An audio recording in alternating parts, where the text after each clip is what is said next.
Vamos a proceder para continuar con esto que está tan interesante al tercer punto, que es la experiencia técnica en la central Coca-Codo Sinclair. Aquí en esta parte van a presentar simultáneamente los ingenieros William Timoleón Jiménez Pontón, que es el jefe de mantenimiento de infraestructuras civiles, y el ingeniero Freddy Javier Calahorrano Cueva, especialista en geología. Al respecto, vamos a leer la biografía del ingeniero primero William Timoleón Jiménez Pontón, de formación ingeniero civil especializado en hidráulica en la Escuela Politécnica Nacional. Tiene un máster en recursos hídricos también en la Politécnica. Su especialidad es experto en hidráulica, diseño de obras y centrales hidroeléctricas, con amplia experiencia en el monitoreo y mantenimiento de infraestructuras civiles. Su labor incluye la supervisión técnica y la implementación de estrategias de conservación para garantizar el correcto funcionamiento de las estructuras de la central hidroeléctrica Coca-Codo. Van a presentar simultáneamente, entonces también le voy a presentar al ingeniero Freddy Javier Calahorrano, quien es ingeniero geólogo. El rol del proyecto es analizar los procesos geológicos en la unidad de negocio Coca-Codo Sinclair. Su especialidad es experto en análisis de estabilidad del terreno, evaluación de riesgos geológicos, y bueno, él se encarga de, ya vimos los procesos geológicos. Yo no sabía que habían dos unidades, una unidad destinada a la gestión del río y otra unidad dedicada a la gestión de la central como tal. Entonces ha sido grato también unirles a estos dos equipos para ver cómo esto va a influir en cambio, cómo interactúa el río con la estructura. Les agradecemos mucho y bueno, ya.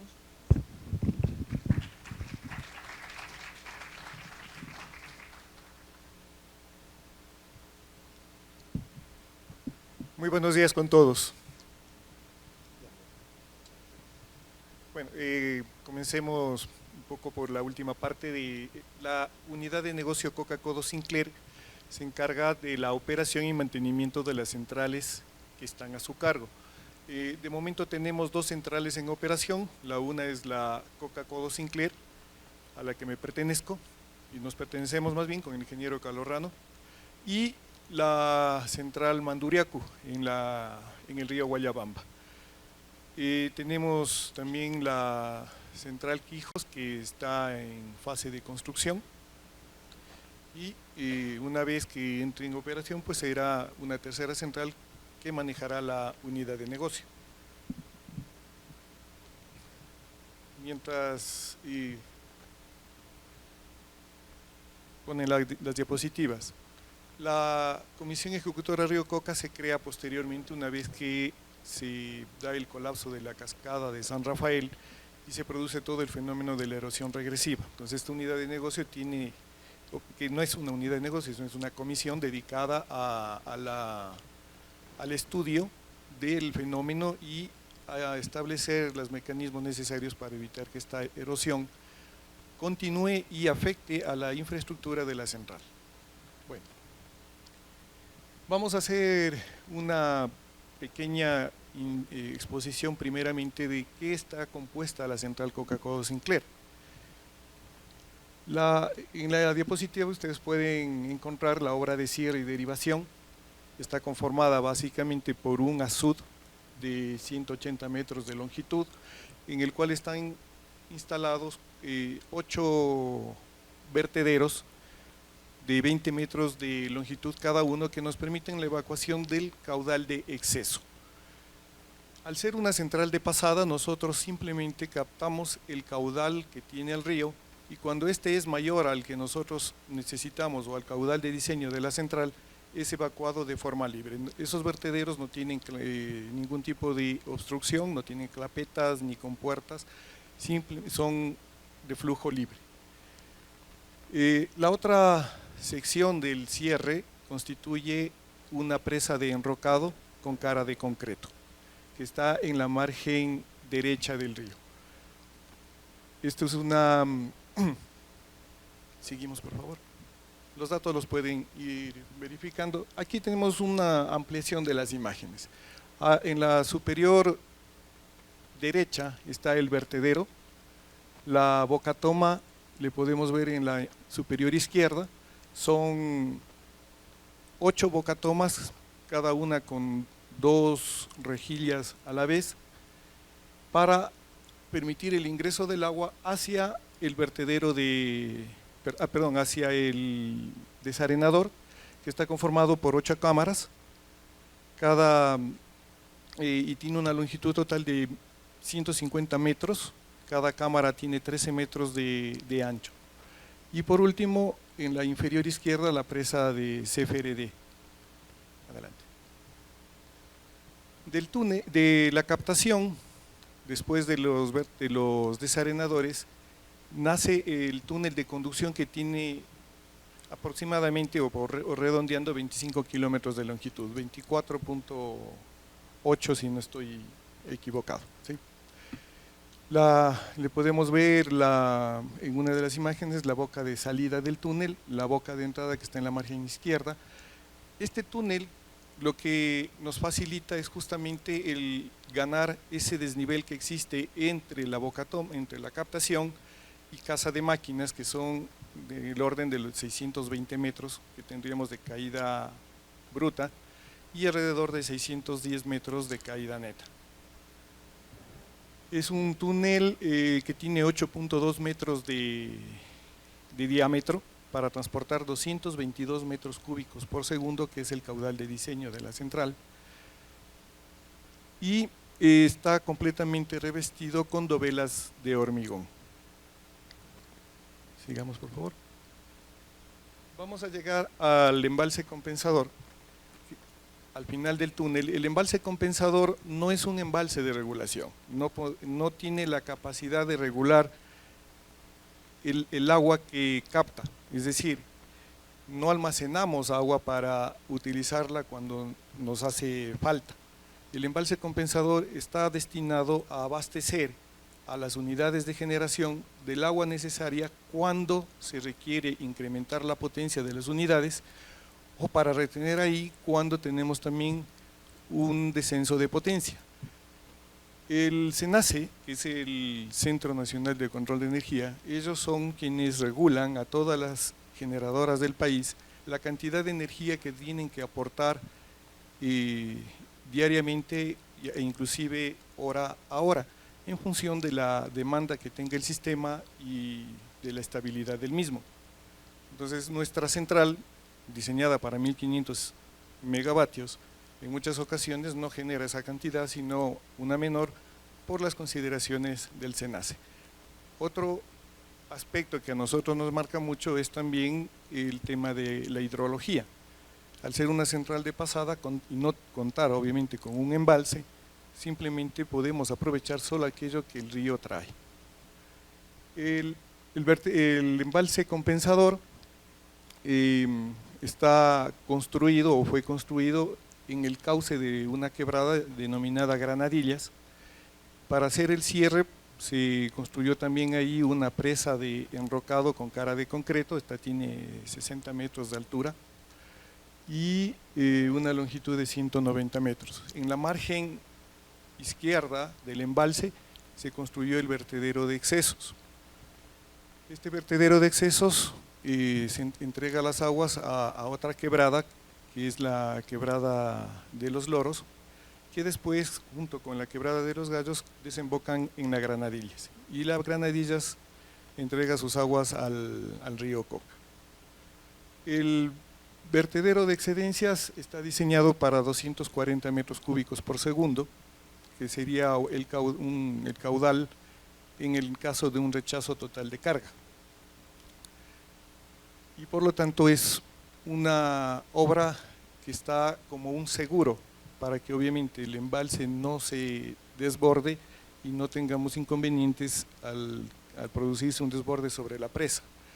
Las presas de materiales sueltos, como ocurre lo es la de enrocado, no están diseñadas o no soportan flujos por encima de ellas, entonces tiene que diseñarse vertederos separados de estas estructuras.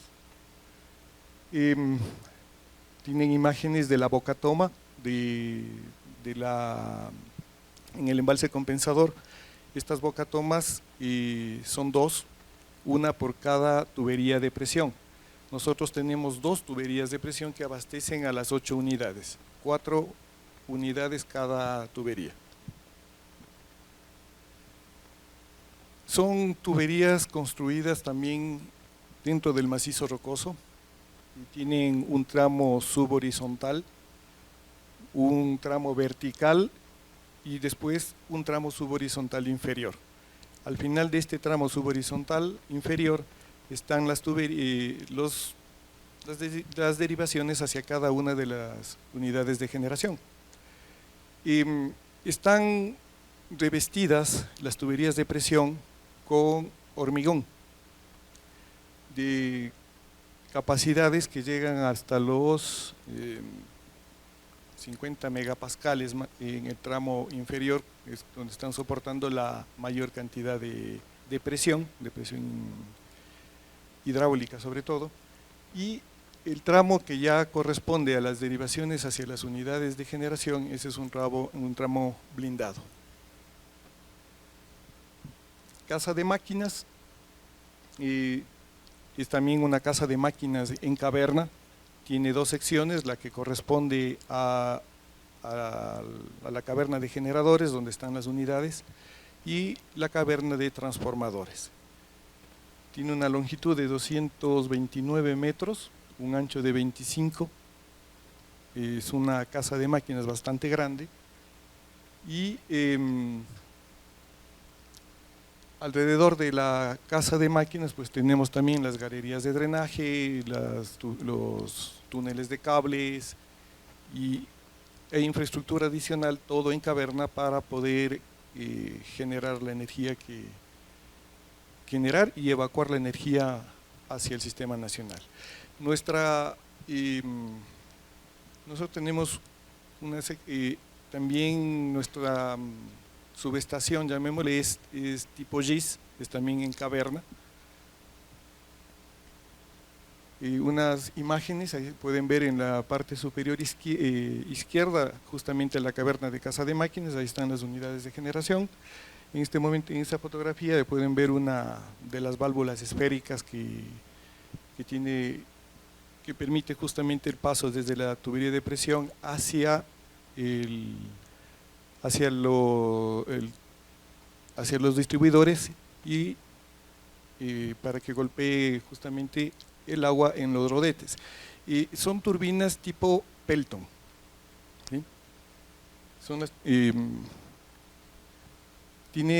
Les he puesto una imagen también de uno de los transformadores. Son transformadores que elevan a 500 kV la energía. Son monofásicos, es decir, cada unidad de generación cuenta con 3 transformadores para elevar la energía y después pasarla a la subestación GIS y de allí al patio de maniobras, y nos conectamos finalmente en la estación San Rafael, que ya pertenece al Sistema Nacional Interconectado y es parte del anillo de 500 kV de transmisión. Está también la obra de la descarga, si le regresas en la parte superior derecha. Esta obra permite devolver al río el caudal que nosotros hemos turbinado.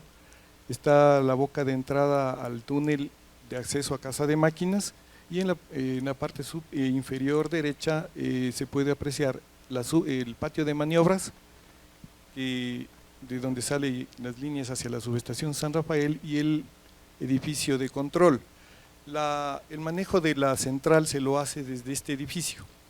Sin embargo, podemos hacerlo también desde un edificio de control dentro de casa de máquinas, y una tercera forma de operar es en local a través de los tableros con lo que cuenta cada unidad de generación.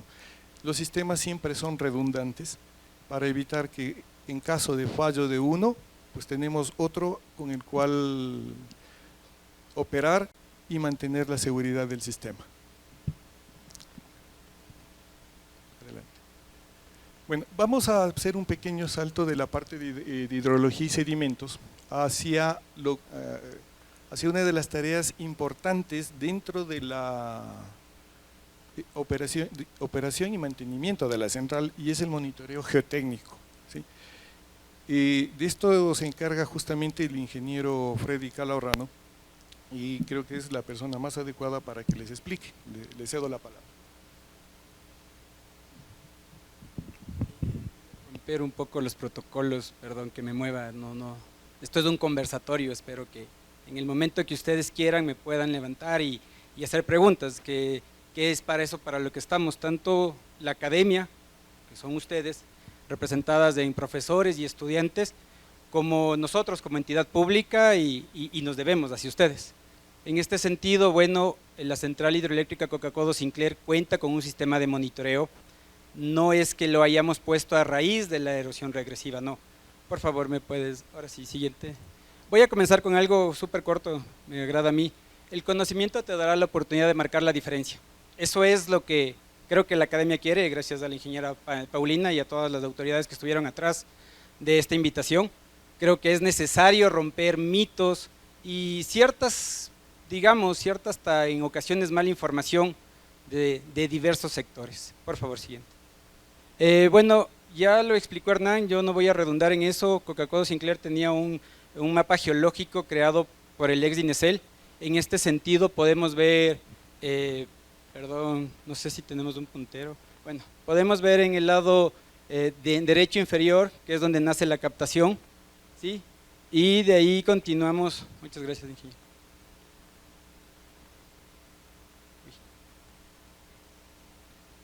Bueno, atrás, de abajo, allá. Ahí es donde nace la captación, ¿sí? Nosotros conocíamos, aquí tenemos nuestro volcán reventador. Escucho muchas de las veces que están preocupados por el túnel, ¿no? Aquí pasa el túnel de conducción, es un túnel netamente excavado en roca, ¿sí? O sea, no es que pasamos depósitos lacustres o este tipo de cosas, no. O sea, netamente el túnel es excavado en roca. Tenemos el contacto, para los que estudian geología, hay el contacto de lo que es la Hollín con la Misaguallí, existe aquí, pasamos el contacto en el túnel.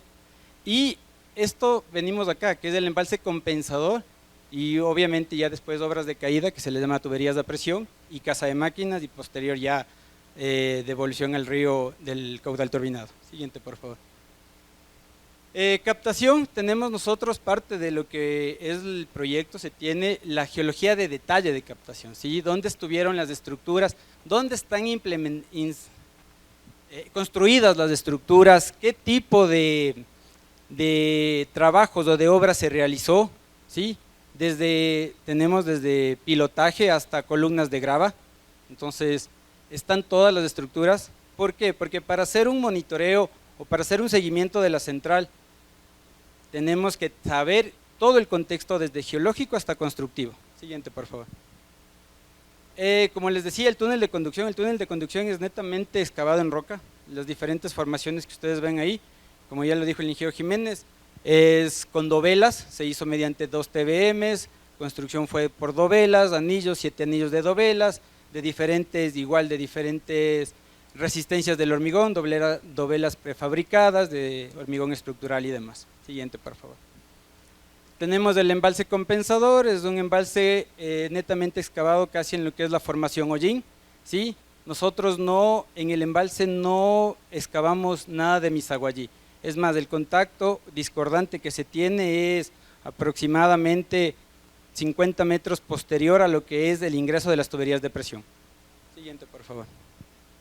Un corte de lo que es el embalse, básicamente una geología de detalle. Siguiente. Tuberías de presión, que es como yo les decía, son, como bien lo dijo el ingeniero Jiménez, son 2 tuberías de presión.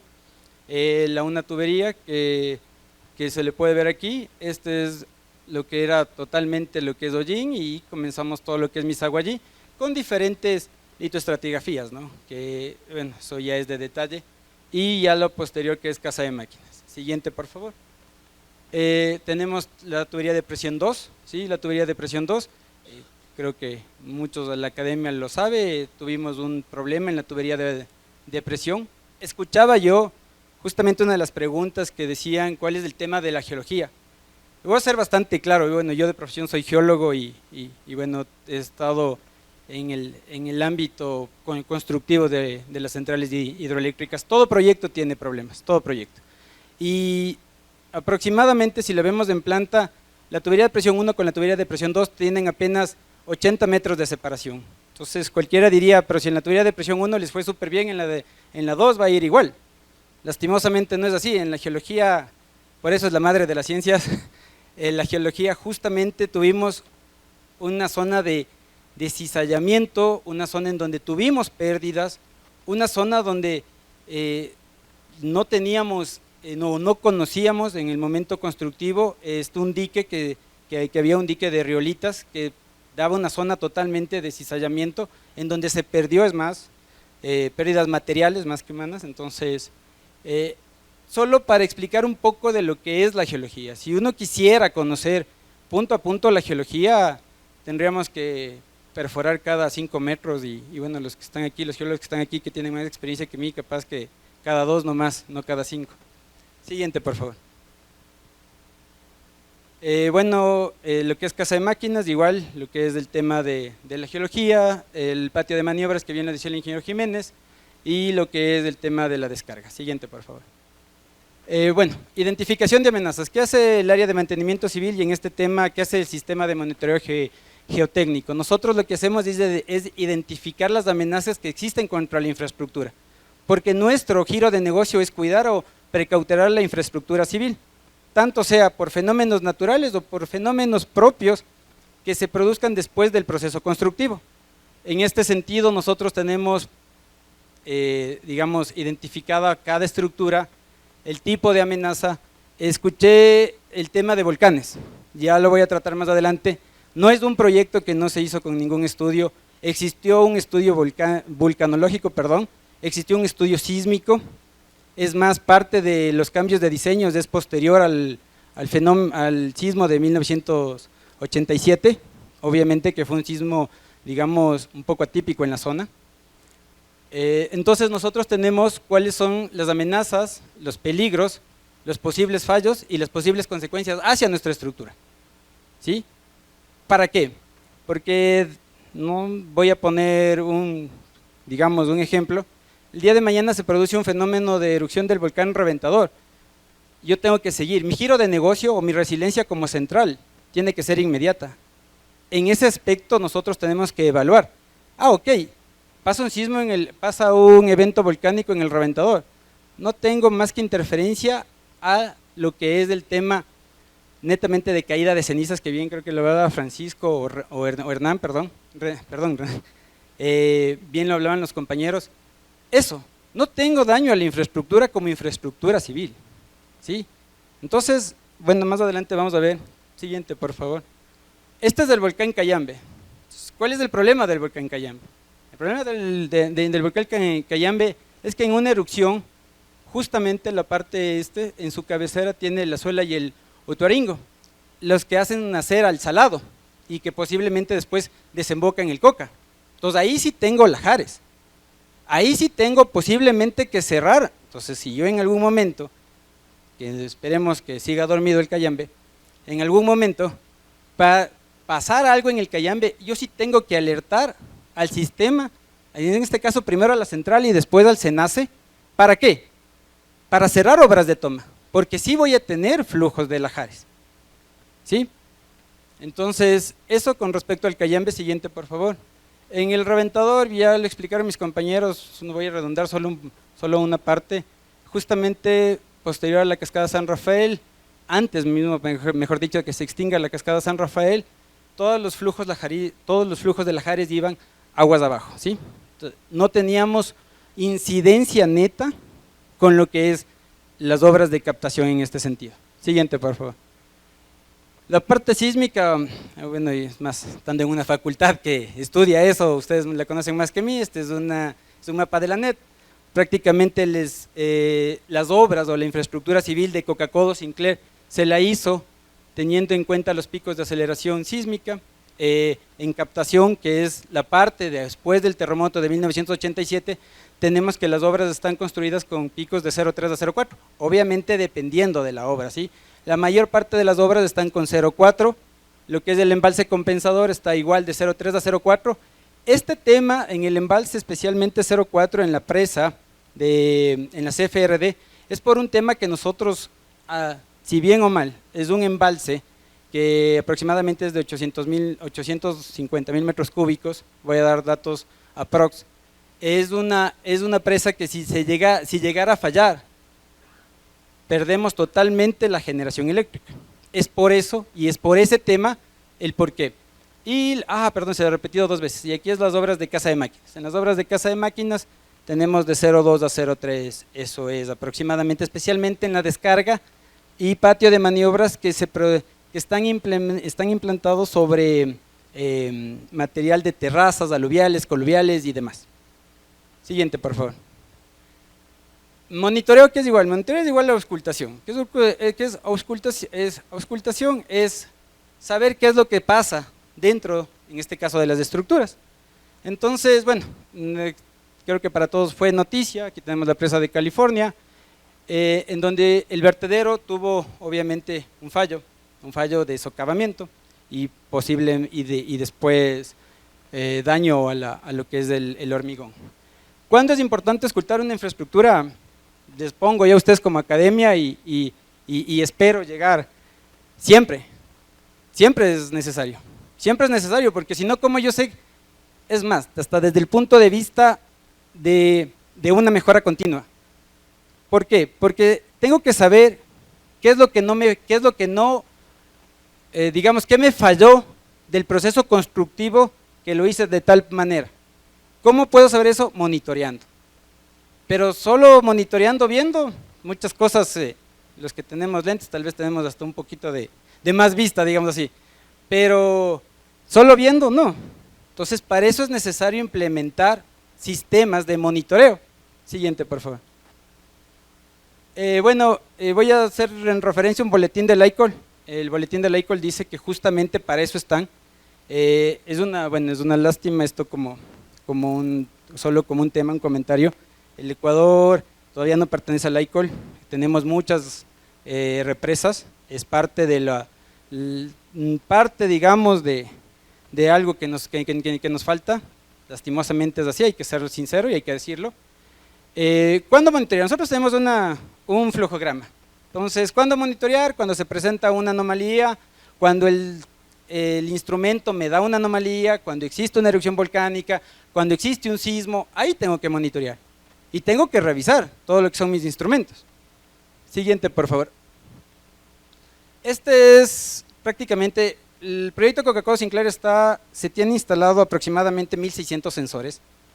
Estos 1.600 sensores se dividen en sensores de medición de desplazamiento, como son los extensómetros, como son los inclinómetros, medición de presión, como es un piezómetro, medidores de acelerómetros, de aceleración sísmica, como son los acelerómetros, medición de la deformación del hormigón, medición de la apertura de juntas, medición del asentamiento del material en presas.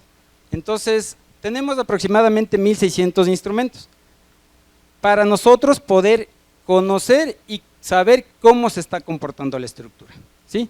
Entre esos 1.600 instrumentos, como les digo, muchos instrumentos son redundantes. ¿Qué es lo que ha hecho, en este caso, Coca-Cola Sinclair? Para tener, hicimos un sistema de monitoreo automatizado. No nos permite tener, como lo dicen, o mejor dicho, no, mal lo informan, algo así, podríamos decir, no es un monitoreo en línea, porque un monitoreo no se hace en línea. Y eso es uno de los mitos, no sé si lo hayan escuchado en algún momento. No, un monitoreo no se hace en línea. Uno captura los datos y esos datos tienen que ser procesados y entran a una nube de puntos, entran a una curva de tendencia, a muchas cosas.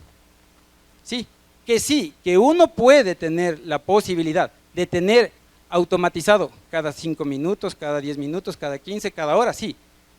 Y eso se lo hace una vez recién se inicia con el proceso de monitoreo.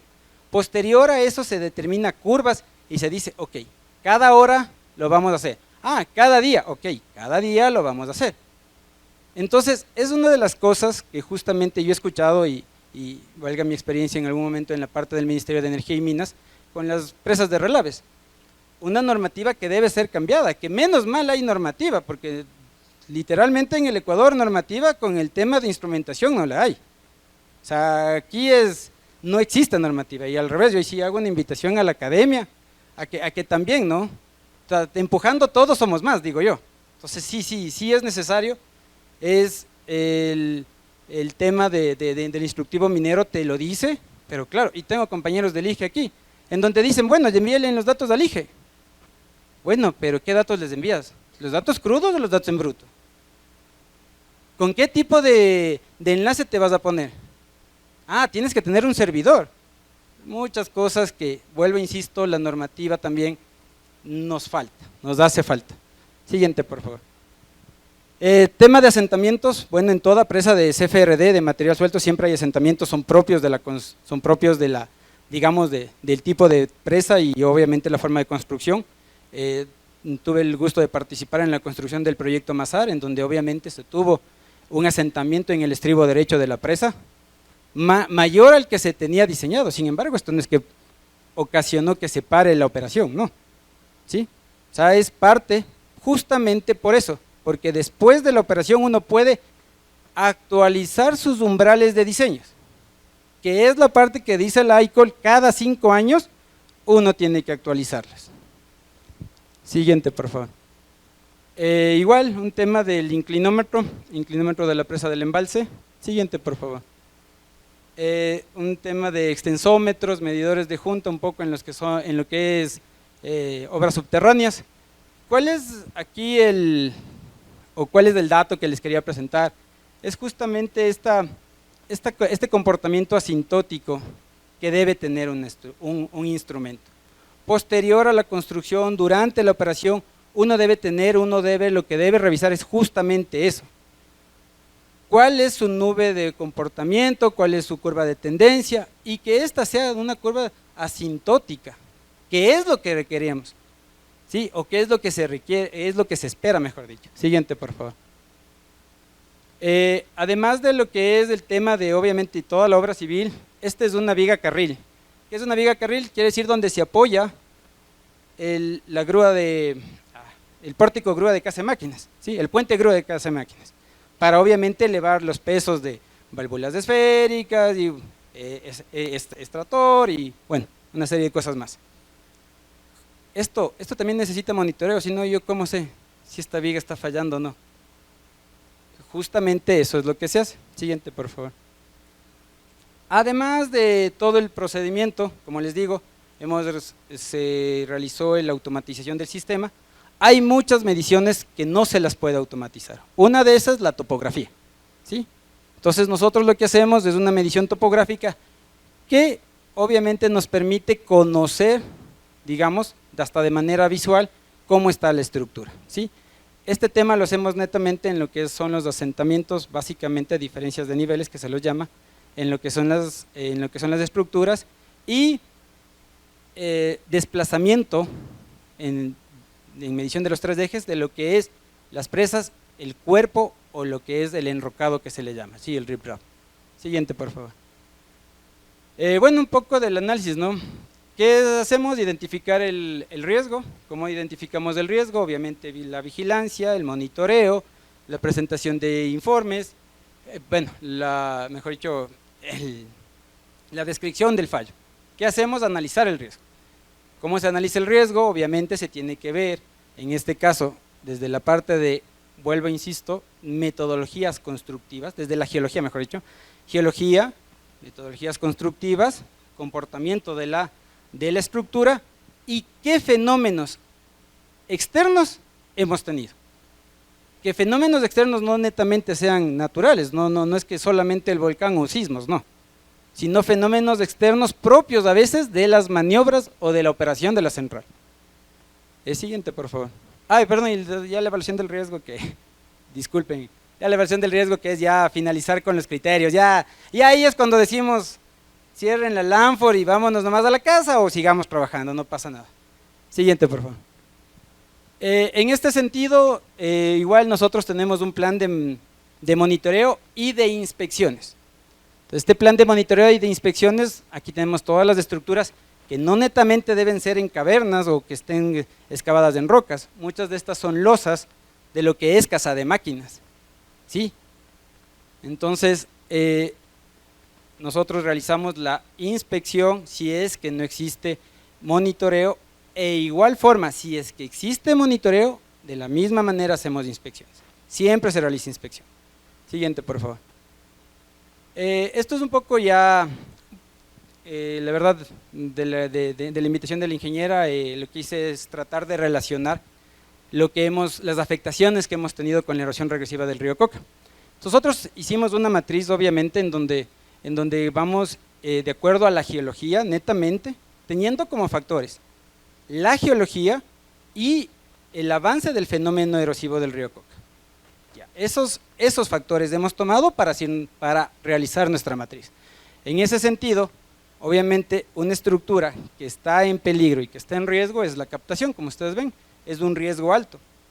Es nuestra única estructura que sí está en riesgo, de acuerdo, obviamente, vuelvo, insisto, a la geología y a los avances de erosión regresiva del río Coca. Las demás estructuras tienen un riesgo bajo. El puente hacia la ventana 2, que era en San Luis, para los que conozcan, y para los que no conozcan, era un punto de acceso al túnel de conducción, ¿sí? A la mitad del túnel de conducción exactamente. Ese puente fue ejecutado durante la etapa constructiva y sí es parte de las pérdidas de la erosión regresiva, de los daños de la erosión regresiva. Sin embargo, no quiere decir que ese puente nos haya dejado o nos limite a realizar nuestro trabajo. Vuelvo, insisto, nuestro giro de negocio es precautelar las instalaciones de la infraestructura civil para que la central siga operando, ¿sí? Entonces, colapsó, obviamente nos quedamos sin este paso, sin embargo, no es que eso ha limitado o ha obstruido nuestra operación. Siguiente, por favor. Bueno, unas fotos, creo que los compañeros les mostraron más fotos y yo solo las traje unitas para que ustedes, para que sea visual mi presentación también. Aquí está la erosión del río Coca, que digo de la cascada, aquí está es cascada San Rafael, es como ha venido erosionando. Obviamente en la geología, voy a ser bastante honesto, escuché una de las preguntas que le hacían a Renan, entonces sí, hay mucho todavía por investigar. Igual invito a la academia, sé que ya tienen un tesista la comisión, pero invito a la academia. Nosotros tenemos una zona donde nuestras vertientes crecen en Cordillera Real, en rocas metamórficas. Tenemos un levantamiento del Napo que es, en donde obviamente, como dijo el ingeniero Luis, a quien conozco, claro, tenemos deformaciones. Y seguramente nosotros conocemos, o de acuerdo a los documentos de las fases de factibilidad y estudio, conocemos que existen 4 sistemas de falla y claro, seguramente están asociados. Conocemos también cómo aproximadamente se dieron los eventos. Tenemos el reventador basal, el palio reventador, que obviamente fueron acarreando, y seguramente hay diferentes fases, que es lo que va a hacer el tesista, hay diferentes fases de brechas, y seguramente es más, hubieron no solo la cascada San Rafael, hubieron algunas cascadas en diferentes momentos o en un primer momento del reventador basal, y después del palio reventador terminó de formar lo que era la cascada San Rafael. Pero vuelvo, insisto, es un tema todavía, como les dije, en tuberías de presión, si en 80 metros cambió la geología, no digamos en 20 kilómetros. Esto es un poco, como les decía, daño al puente de ventana 2 y obviamente daño a la carretera, ¿sí? Por favor, siguiente. Ahora sí, ¿cómo nos afecta a nosotros? Que ahí sí viene la parte, ¿no? Ahí sí es cuando yo les quedo viendo mal a los compañeros de la comisión. ¿Cómo nos afecta a nosotros eso? Entonces, claro, en algún momento, durante un taponamiento producto de la erosión regresiva, durante un taponamiento, un dique natural se formó, rompió abruptamente y pasaron 3.400 metros. Esa ola de inundación provocó que me obstruya y me estrangule el canal de descarga, teniendo como consecuencias ingreso de agua turbinada, como no podía salir, ingreso de agua turbinada a piso de turbinas. ¿Sí? Entonces hay afectaciones. Miren, aquí pueden ver ustedes una foto de lo que pasó. Socavó totalmente esta parte, que era una terraza aluvial, y seguramente, bueno, no seguramente, y llevó parte del enrocado que se encontraba al final del canal de descarga. Para eso la central Coca-Cola Sinclair, bueno, aparte de la depositación, ¿no? Ya la depositación de sedimentos que sí se ve, el doctor Fernando Jara en algún momento, hace unos 2 o 3 años decía justamente este tema de la depositación de sedimentos. Entonces, justamente es el problema que tenemos, la erosión regresiva lo que causó también es una depositación de sedimentos. ¿Por qué? En la curva, bueno, vuelvo, insisto, si en algún tema necesitan preguntar con gusto. En la curva del río Coca, en el radio externo, erosión, en el radio interno, depositación. Cosas básicas de la parte de la morfología fluvial. Eso es el tema de cómo nos afectó a nosotros. Para esto nosotros tuvimos que reforzar nuestro muro de nuestra margen izquierda, obviamente, del canal de descarga.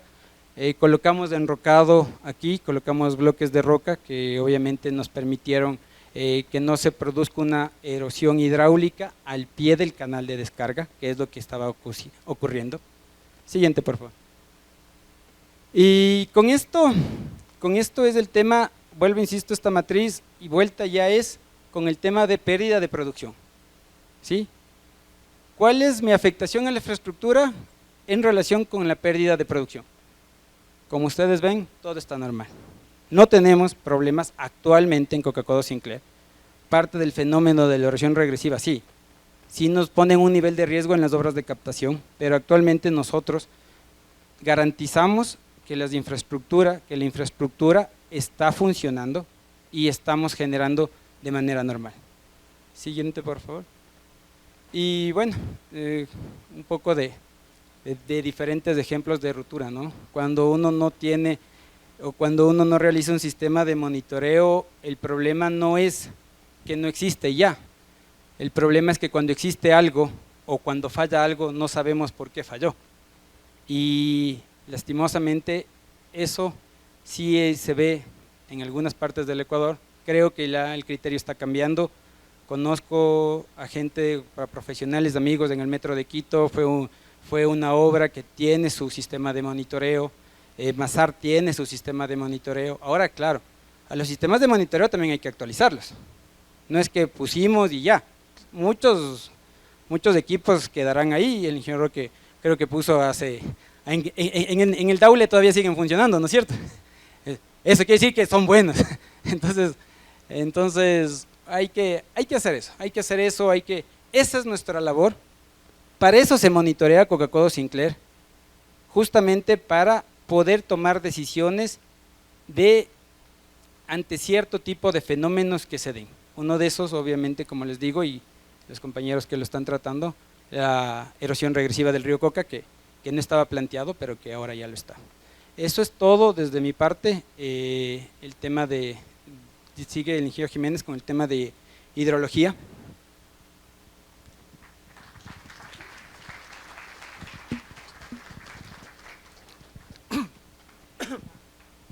A ver, dentro de las cosas que tenemos que monitorear y controlar o tener conocimiento de lo que está ocurriendo es justamente el tema del agua. Es una central hidroeléctrica, por lo tanto el agua es nuestro combustible con el cual generamos la energía. Tenemos que saber qué está pasando. La cuenca del río Coca, esta imagen está dividiendo las principales subcuencas. La cuenca alta del Quijos, la cuenca media del Quijos, la cuenca baja del Quijos, y a estas la del Oyacachi, que es aportante del Quijos, la del Cozanga también aportante del Quijos. Estas dos son unas cuencas que generan caudales bastante altos, y la del Salado, que es el segundo río con el cual se junta el Quijos y Coca se juntan y Quijos y Salado se juntan, forman el río Coca. Las obras de captación están aproximadamente a 2 kilómetros de esta junta de los dos ríos. Como pueden ver, son áreas más o menos grandes, 900 kilómetros cuadrados, la baja 330, la media en el mismo rango. La del río Cozanga es 508 kilómetros cuadrados, es un 60% de lo que sería la del Quijos Alta. La del Oyacachi, 713 kilómetros cuadrados, está mucho más cercana todavía a la alta, y la del Salado, que es, que es mayor inclusive que la alta del Quijos. Entonces, la cantidad de agua que pueden aportar estas cuencas es bastante alta. ¿Qué hacemos nosotros entonces para poder saber qué está pasando con el recurso hídrico? Tenemos estaciones hidrológicas. Estas son imágenes de la estación Quijos AJ Bombón, está a 6 kilómetros aguas arriba de la captación. La de al lado es la estación Oyacachi. Como les decía, este es uno de los principales aportantes al Quijos. Siguiente. Otra estación está en el río Cozanga. Tenemos, obviamente, en el río Salado, 2 kilómetros aguas arriba, tiene más o menos 2,5 kilómetros aguas arriba de la captación. Y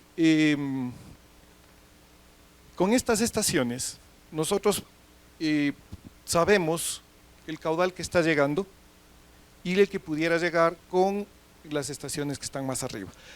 Esta es una primera etapa que tenemos dentro del Departamento de Mantenimiento Civil de Infraestructuras Civiles como implementación de estaciones. Estas fueron modernizadas, la del Salado y la del Quijos y la del Bombón fueron utilizadas durante la etapa de diseño y construcción de la central Coca-Codo. A esas las modernizamos las otras dos, y el plan es instalar estaciones adicionales en otras subcuencas para tener un mejor conocimiento de qué me está llegando a cada una de ellas, de parte de cada una. Tenemos también estaciones meteorológicas, ahí estamos más bien un poco quedados, tenemos 3 estaciones dentro de la infraestructura de la central, en casa de máquinas, en embalse compensador y en captación. Tenemos una adicional en el río Cozanga, ¿sí?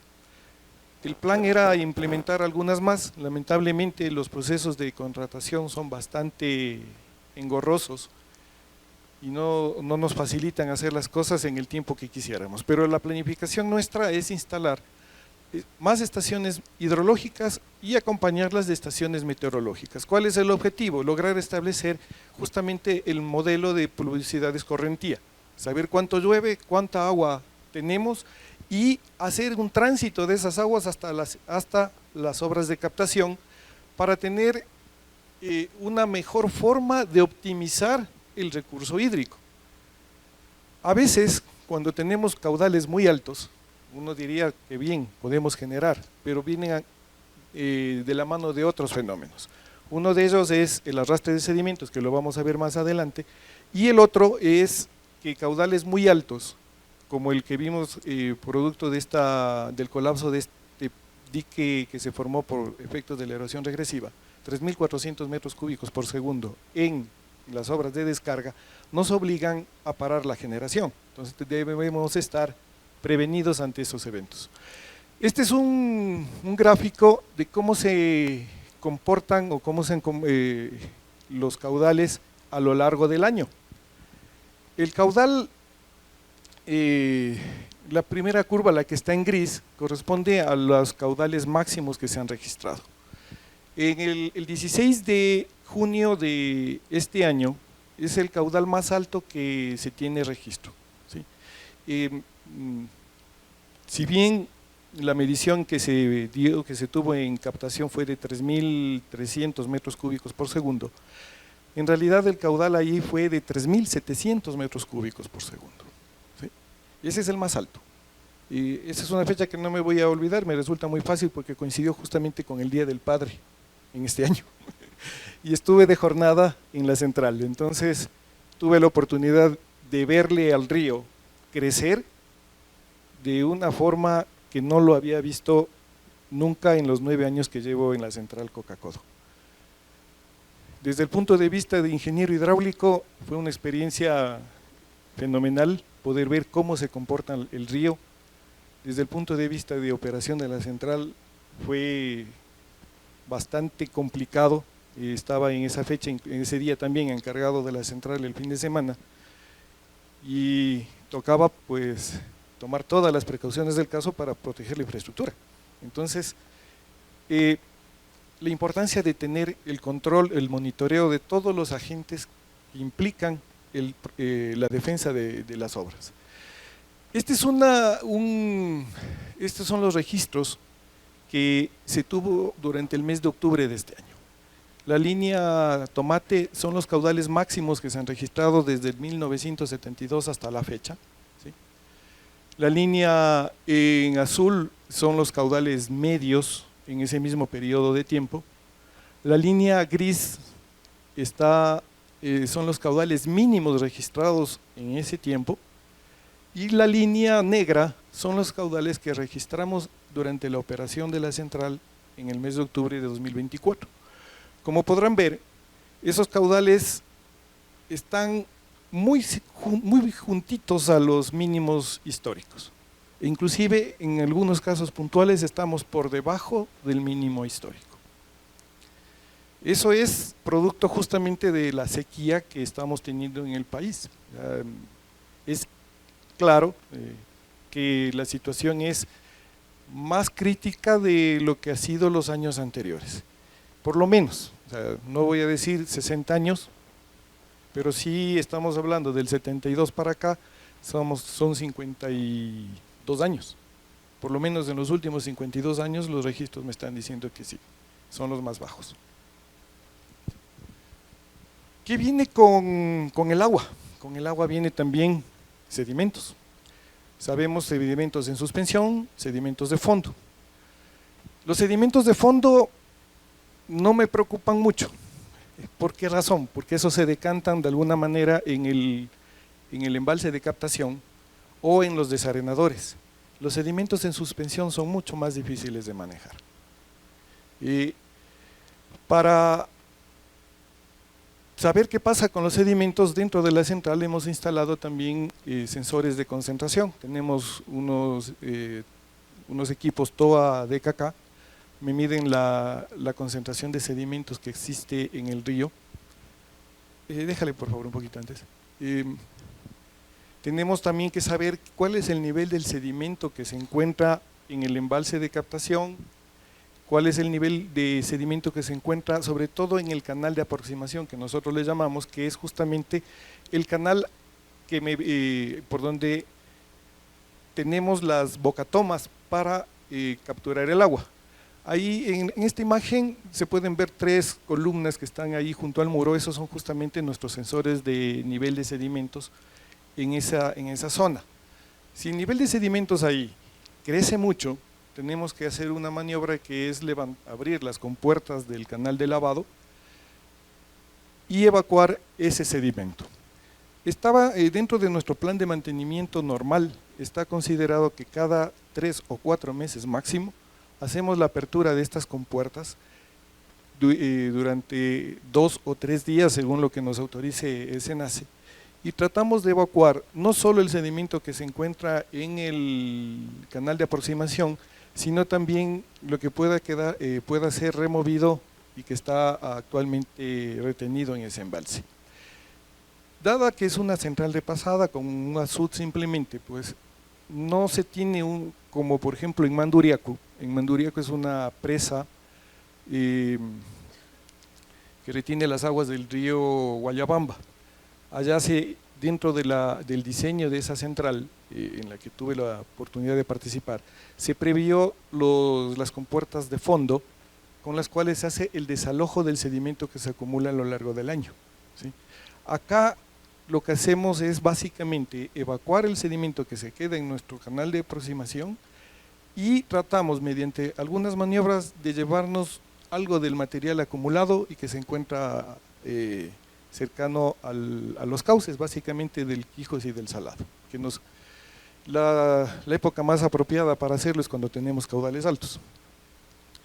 Tenemos también equipos como el Sequoia LIS SL2 que nos permite medir la concentración de sedimentos y sobre todo hacer la granulometría del material mientras navegamos en los desarenadores. Esto lo utilizamos en los desarenadores básicamente, y tenemos también un equipo DCP para medir igual velocidades de flujo, para llegada hacia la captación y dentro de los desarenadores, controlar que las velocidades estén dentro de los rangos de diseño también. Si la velocidad en los desarenadores no es la apropiada, pues obviamente la capacidad de retención del material que arrastra el río no va a ser la adecuada y ese material llegará hasta las unidades de generación. Al ser unidades tipo Pelton, con 600 metros de caída, la velocidad con la que salen los chorros de agua de los inyectores para golpear los cangilones es extremadamente alta y produce daños. Más allá, y ahí el ingeniero Calorrano, que es nuestro geólogo y conoce también del tema de materiales, tenemos presencia de cuarzos, presencia de micas, que, por favor, si puedes seguir, que son altamente erosivas, al impacto con los rodetes causan mucho daño. Estas son imágenes justamente de la crecida del 16 de junio, cómo crecieron, cómo subió la concentración de sedimentos ese día. Llegó a cerca de 9.000 ppm. Y como pueden ver, esa crecida de sedimentos y después la disminución de la concentración está muy relacionada también con el caudal. Mientras el caudal va subiendo, van incrementándose los ppm. El caudal baja y bajan también los ppm. Entonces, tener mucha agua en Coca con estos excesos también nos provoca dificultades y nos obliga muchas veces a parar la generación, porque si dejamos pasar todo esto, las turbinas no nos duran 2 días. Y mientras se acerca Freddy para explicarnos un poco del tema, por qué los cuarzos y por qué las micas. Sigamos la siguiente, por favor. Esta es otra, la del 2 de julio, fue una posterior, también fue una crecida bastante alta, de 2.000 metros cúbicos por segundo. En esta ocasión tuvimos doble crecida, después de que empezó a bajar el nivel del agua, pocas horas más adelante tuvimos otras lluvias fuertes, incrementaron nuevamente el caudal y todo eso se refleja en nuestros equipos y sistemas que tenemos para control de caudales y de sedimentos. Solo para complementar lo que decía justamente el ingeniero William, ¿cuál es el tema? El tema es que algo que dijo la ingeniera Araceli en las exposiciones anteriores, del cambio climático. Tenemos un estudio que lo estamos ejecutando en donde se ve que la variación de las precipitaciones cambia. Ya no son tan frecuentes, son más puntuales, pero así al mismo tiempo son más fuertes. En este sentido tenemos erosiones de la cuenca alta. ¿Qué es lo que trae la erosión de la cuenca alta? Trae microclastos de metamórficos, trae micas, bueno, que no son abrasivos para las turbinas, pero les comento, traen micas, y trae sílice, sea en cuarzo o sílice propia de una matriz de roca volcánica, que es la que afecta al equipamiento mecánico. O sea, esto hay que decir claramente, es al equipamiento mecánico. Entonces es ahí donde ya los ingenieros mecánicos hacen una relación costo-beneficio. ¿Sí? Como decía el ingeniero Jiménez, es la abrasión que tiene o el impacto que tiene tanto los cuarzos o los microclastos de metamórficos y la sílice propia de una matriz que afectan a los rodetes. No afectan otra cosa sino a los rodetes. Entonces justamente el tema de las precipitaciones, que son ya más fuertes, puntuales pero más fuertes debido a un cambio climático, afecta nuestra erosión, pero no afecta nuestra erosión en las márgenes de aguas de arriba de nuestra cuenca, y son transportados, sí, pero afecta nuestra erosión aguas de arriba de las márgenes. Es un poco la parte del origen y el por qué monitorear, por qué nosotros decir, por qué tener los equipos de ppms, tenemos tantos ppms, ¿por qué tener un equipo o un contrato de muestreo de sedimentos? ¿Con qué sedimentos estamos contando? ¿Cuál es el sedimento que trae? ¿Cuál es el sedimento que arrastra? ¿Cuál es el sedimento que se deposita tanto en desarenadores como en embalse? ¿Y cuál es el sedimento posterior que posiblemente sale ya del agua turbinada? Es ahí donde es primordial el tema del monitoreo, vuelvo insisto, para precautelar la infraestructura de la central.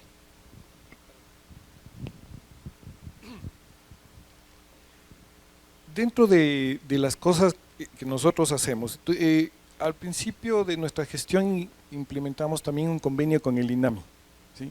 Tenemos estaciones hidrológicas, pero el personal con el que yo cuento es limitado y hay que hacer algunas mediciones en los sitios donde tenemos las estaciones. Básicamente, obtener lo que se denomina la curva de descarga. Todos los equipos que se instalan lo único que hacen es medir nivel de agua. A partir del nivel de agua yo sé qué caudal está pasando, pero solo lo podría saber cuando tengo hecha una curva de descarga. Entonces, hicimos un convenio con el INAMI, ese convenio está todavía vigente, al menos el convenio marco, y dentro de ese convenio marco tenemos convenios específicos para ayuda interinstitucional, que es muy útil, tanto para ellos como para nosotros.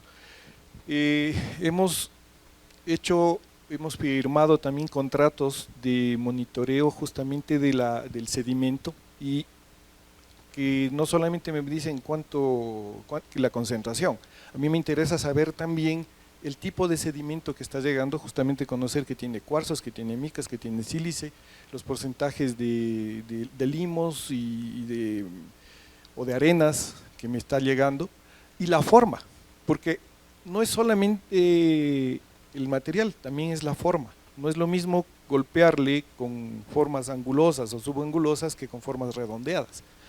Toda esa información le hemos obtenido y la seguimos obteniendo. No es lo mismo tampoco una lluvia que ocurre después de 3 o 4 días donde ha estado lloviznando ligeramente, lo que se conoce como humedad antecedente. Cuando ha habido lloviznas que han mojado ya el suelo, que ya ha permitido que se infiltre un poco el agua, y cae una lluvia, se transforma eso en escorrentía de una forma más rápida que cuando el suelo ha estado seco por mucho tiempo. Cuando el suelo también ha estado seco por mucho tiempo, vienen estas lluvias y es mucho más fácil que me erosione la ladera y después tenga un montón de sedimentos en captación. Entonces, toda esa información es necesaria irla adquiriendo, es necesaria después procesarla. Estamos en un plan dentro de justamente del departamento de ir analizando cuándo es el momento en el que nos viene una mayor concentración de sedimentos. Cuando ha llovido cuántos días previos o cuando ha estado cuántos días seco, cuál ha sido la intensidad de la lluvia que nos provocó esa concentración de sedimentos. Es un análisis interesante, muy, no sé, que lleva a reflexionar y a pensar sobre muchas cosas que tenemos todavía que implementar no solamente para nuestra central, sino para nuestro país. A veces nuestros estudios suelen ser muy someros y descuidamos cosas que son realmente importantes, y pensamos que con la etapa también de diseño y de construcción terminó todo. No, ahí empieza otra faceta que es la de mantener aquello que se construyó y de hacer que esos recursos que se invirtieron rindan el provecho que tienen que rendir, ¿sí? Ha sido, si bien la central fue construida con empresas chinas y lo demás, independientemente de eso, podría haber sido de cualquier parte. La responsabilidad ahora está en manos ecuatorianas de tener esa central funcionando y en las mejores condiciones posibles. Creo que lo estamos logrando. No digo que estemos haciendo el mejor trabajo del mundo, pero estamos haciendo, eso sí, nuestro mejor esfuerzo. Muchas gracias, y si hay preguntas, estamos a las órdenes. Muchas gracias. Vamos a proceder a las preguntas. Invitamos a los ingenieros que acabaron de exponer para que nos acompañen aquí, el ingeniero William, el ingeniero Freddy, tal vez algún otro profesor, también se sientan, un profesor que quiera también formar parte, bueno, también está bien, y tal vez un estudiante valiente de hidráulica de ríos, uno que ya se leyó el libro de sedimentos. Bueno, también hablando de esto, también agradecemos la presencia de los ingenieros también que están encargados de del mantenimiento del proyecto Cayambe Pedro Moncayo. Ellos también están ahí analizando, monitoreando también la parte alta del río Salado, digamos así. La primera pregunta que está, ingeniero Jaya, tal vez usted quiere pasar también, ¿alguien más, algún profesor? Sí, ¿por qué no? Usted también es la autoridad todavía aquí en la universidad. El profesor de todos los profesores de ingeniería hidráulica. Muchas gracias, bienvenido. Entonces, la primera pregunta, ingeniero Salomón Jaya, ex docente de la Facultad de Ingeniería Civil. Vamos a ver, la primera pregunta dice, ¿el Coca-Cola Sinclair ha llegado a producir su capacidad máxima de 1500 MW en algún momento? No hemos llegado a los 1500 megavatios, pero tenemos registrado 1440 megavatios, que fue el año pasado, ¿no? Sí, justamente en 2023 llegamos a generar eso.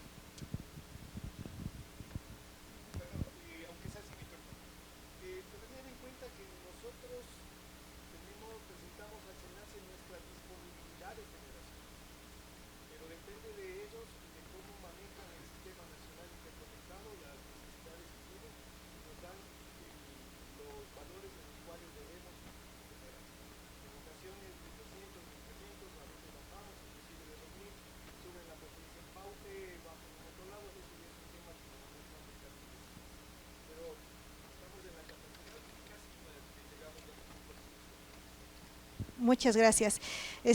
Otra pregunta, dice, por redes sociales se ha difundido afectaciones estructurales en el complejo hidroeléctrico.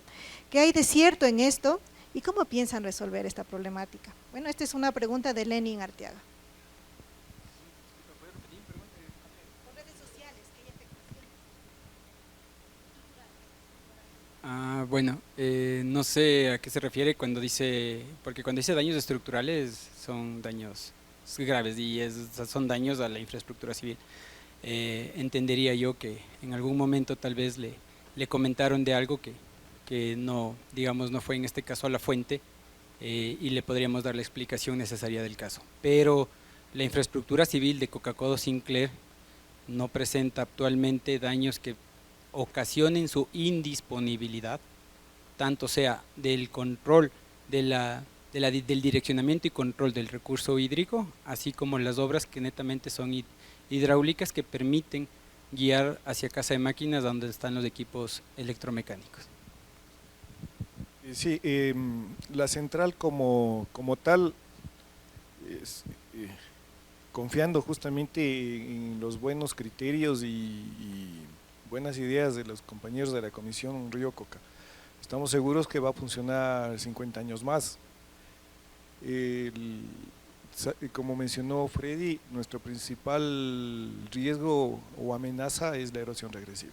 Fuera de eso, la central no presenta ningún tipo de fallo estructural, funciona perfectamente y como les indicó Freddy en su presentación, tenemos mucha instrumentación que nos ayuda a hacer ese control. Hacemos control también visual. No solamente nos confiamos en los equipos, también vamos a campo, recorremos la central, hacemos nuestras observaciones y en cuanto se detecta algo, lo corregimos. Y una de esas correcciones fue justamente el reparar el enrocado al pie del canal de descarga, evitar que se erosione por debajo y después la losa colapse. Entonces, estamos justamente trabajando en eso. Si tienen algún aspecto específico que quisieran conversar, pues encantado, pero en atención a la pregunta, la central no tiene fallas de ese tipo.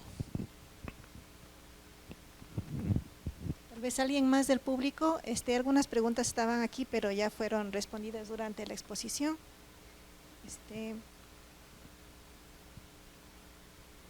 Muchas gracias, buenos días.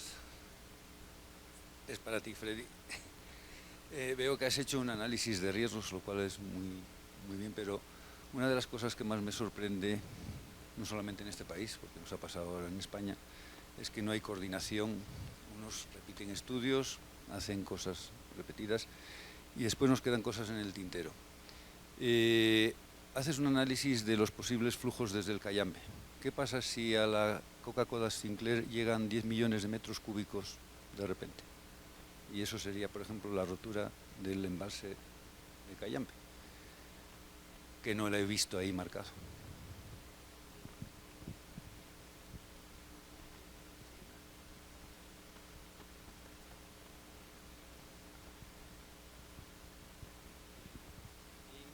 En ese sentido, lo que nosotros hacemos es guiarnos justamente con instituciones, tratar de lo que dices tú, no volver a gastar recursos del Estado en algo que ya está hecho. En este caso, el geofísico de la Escuela Politécnica Nacional es el que estaba llevando justamente esa modelación de lo que es el Cayambe.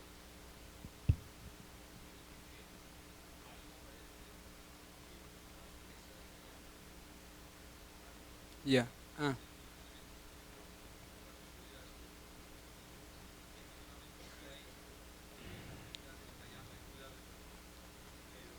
La central Coca-Cola Sinclair está diseñada, la central Coca-Cola Sinclair está diseñada para un paso de 7.000 metros cúbicos por segundo de agua, 8.000, perdón, gracias.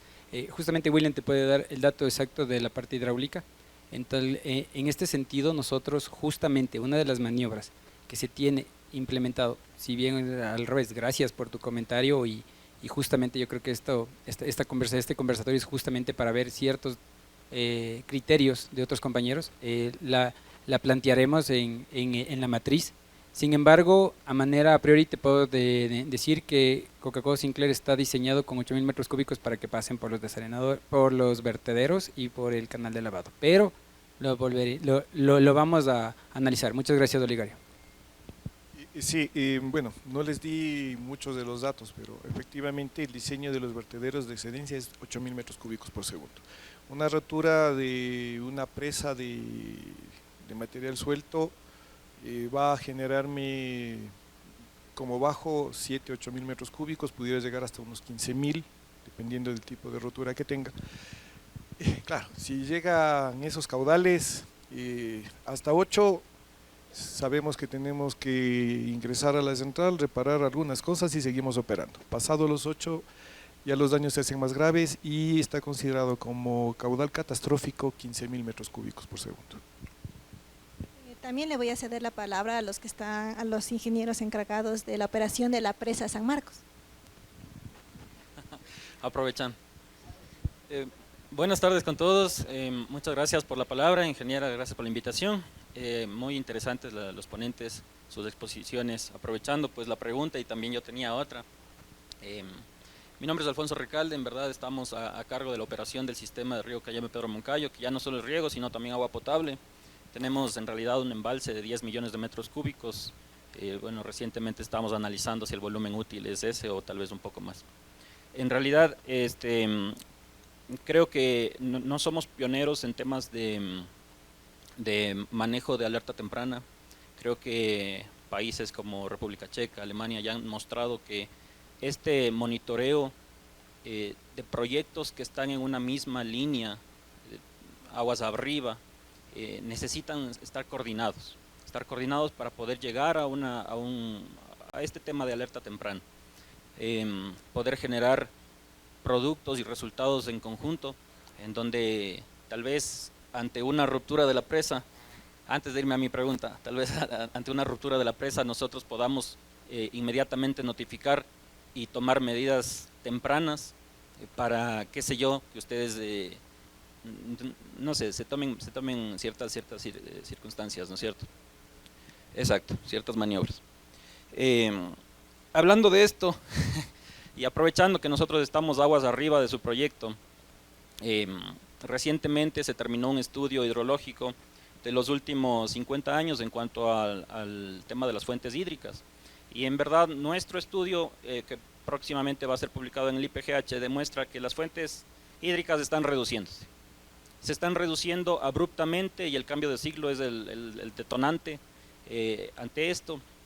De hecho, estamos con varios conversatorios en el Ministerio demostrando cómo las fuentes de estudio originales en el 90, por ahí, ahora son a la mitad. Y este estudio, en esta serie de tiempo, es necesario también analizarlo con ustedes, ya que si bien es cierto, están enfocados en este momento en lo más visual, que es la erosión, pero quién sabe, proyectivamente hablando, tenemos que ya hablar de temas de reducción de fuentes, de reducción de caudales, de cambios de regímenes del río y sobre todo de este tema de variabilidad climática que está en respuesta a un fenómeno climático llamado cambio global climático. Entonces, más bien, nosotros como prefectura y de dirección del canal de riego estamos abiertos a generar ya una mesa técnica de diálogo con ustedes para conocer primero los proyectos, para generar algunas maniobras en conjunto y sobre todo para hacer este intercambio de conocimientos en cuanto a nuestros estudios y también con ustedes. Muchas gracias. Al respecto también, para que la Universidad Central no se quede atrás, también hicieron unos estudios con tesis de pregrado, unos estudiantes, en donde se hizo la simulación de una ruptura de la presa de San Marcos, midieron los caudales que se pueden producir aguas abajo justo en la captación, y el tiempo también que va a llegar, que era aproximadamente 52 horas, decían. Y bueno, los picos no me acuerdo, sería de volver a revisar, pero también, ¿no?, que la academia, la universidad, forme parte de los estudios que se están haciendo, para que los estudiantes también vean el tipo de equipos con los que pueden contar también en su vida profesional en el futuro. No sé, tal vez alguien más. Muchas gracias. Buenas tardes con todos. Bueno, muy gentil doctora Paulina que me ha permitido pasar acá. Paulina fue mi alumna, como algunos de ustedes. Siempre hacíamos este tipo de travesuras, de hacer eventos, ¿no? A este mismo lugar vino uno, creo que el primero o el segundo gerente del proyecto Coca-Cola Sinclair en construcción. Y nos dejó muy iluminados de las cosas que no veíamos mientras no vayamos al campo.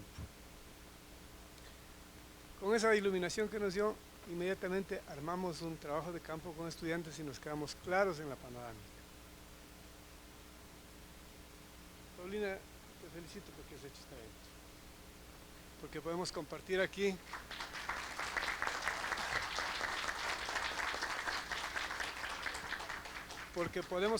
aquí la academia con todas las otras instituciones que en este caso están haciendo algo de lo que enseñamos aquí.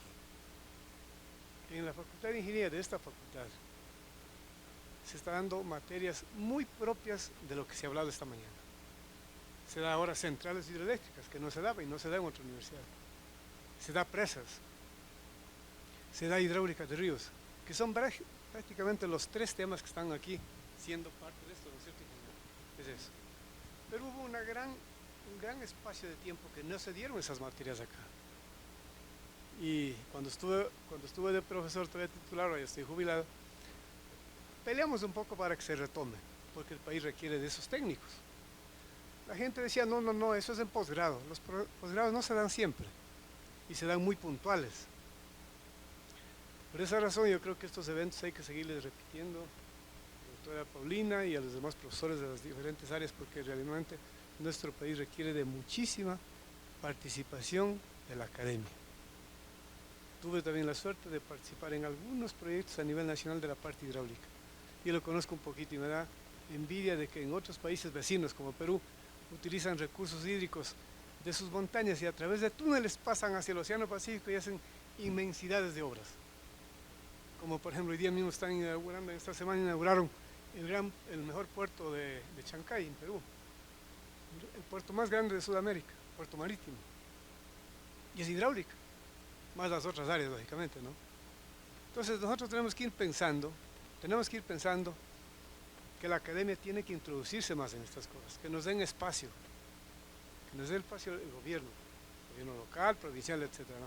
Con esto vamos a ganar todos, porque estamos bastante quedados, porque a veces no nos quieren tomar muy en cuenta a las universidades, ¿no? Bueno, yo he hecho una pregunta y ya el momento que vino la pregunta hacia acá, el nombre es William Jiménez, el ingeniero William Jiménez ya nos dio la respuesta. Si aquí tenemos el río Coca, aquí está la captación, tenemos 25 kilómetros de longitud más o menos del túnel, y acá está el embalse compensador, que creo que es uno de los proyectos, pocos proyectos que tiene un embalse compensador, que reemplaza a una chimenea de equilibrio, ¿no es cierto? Ya.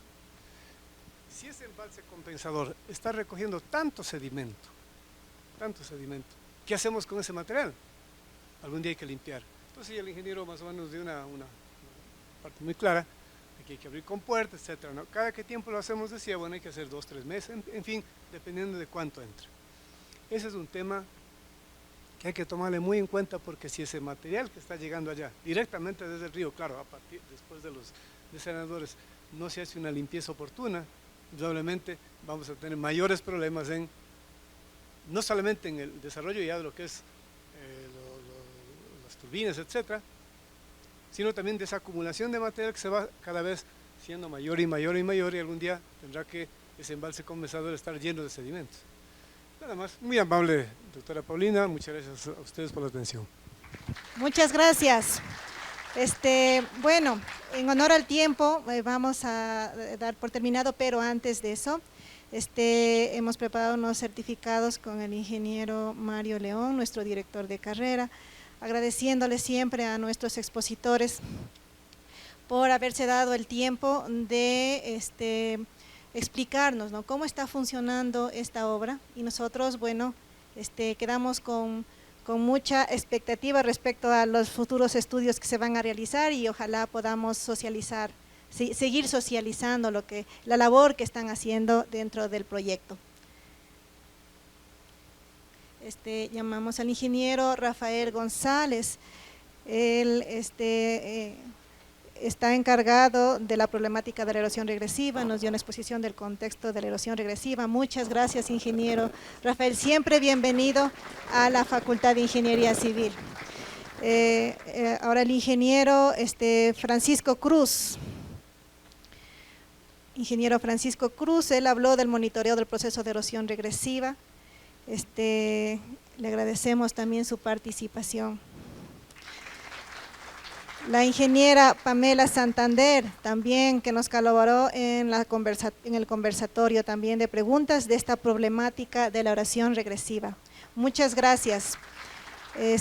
Ahora, con el proyecto de estudios y acciones frente a la erosión regresiva, el ingeniero Renan Bedoya, que se encargó de explicarnos sobre el modelo geológico. Muchas gracias, ingeniero Renan. Luego el ingeniero Pedro Barrera, que nos explicó muy bien sobre el análisis fluviomorfológico y el plan de control de gradiente, esos modelos últimos que nosotros todavía no hemos visto, de simulación, de transporte, de todo eso. Muchas gracias, ingeniero, hemos aprendido mucho de usted. Luego, la experiencia técnica en la central de Coca-Cola Sinclair, tenemos al ingeniero William Timoleón Jiménez, muchas gracias, jefe de mantenimiento de infraestructuras civiles.